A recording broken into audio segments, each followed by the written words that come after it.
Hello friends, welcome to my channel with a new vlog.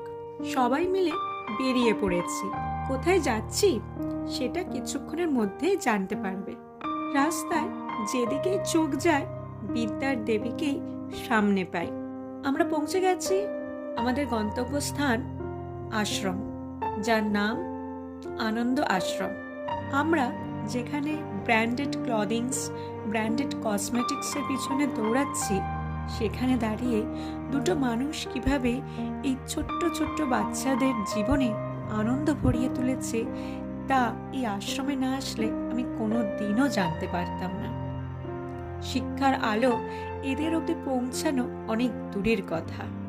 সেই তাগি, সেই dedication হয়তো এদের মধ্যে আছে, কিন্তু অর্থটাও জীবন যুদ্ধের একটা কারণ হয়ে দাঁড়ায়। সরস্বতী পূজা বলে অনেকেই এখানে পারফরমেন্স করছিল।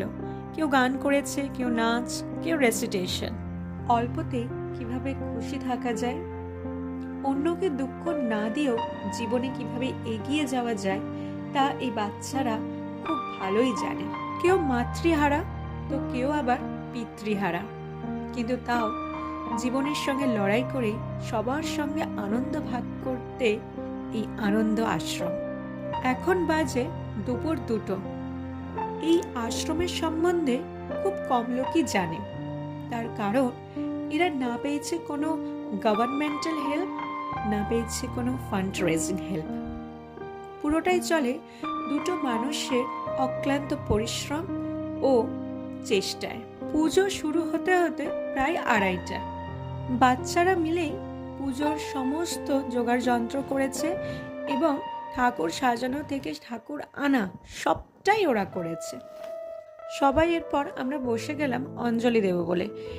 I am really privileged and honored to be here on this auspicious day. যিনি পুজো করছেন উনি আসলে এই আশ্রমের কান্ডারি। I just pray to God that you give all your blessings and power of education to these children who are underprivileged and deprived of academic system. You extend your hand of blessings to them and keep it always on their head.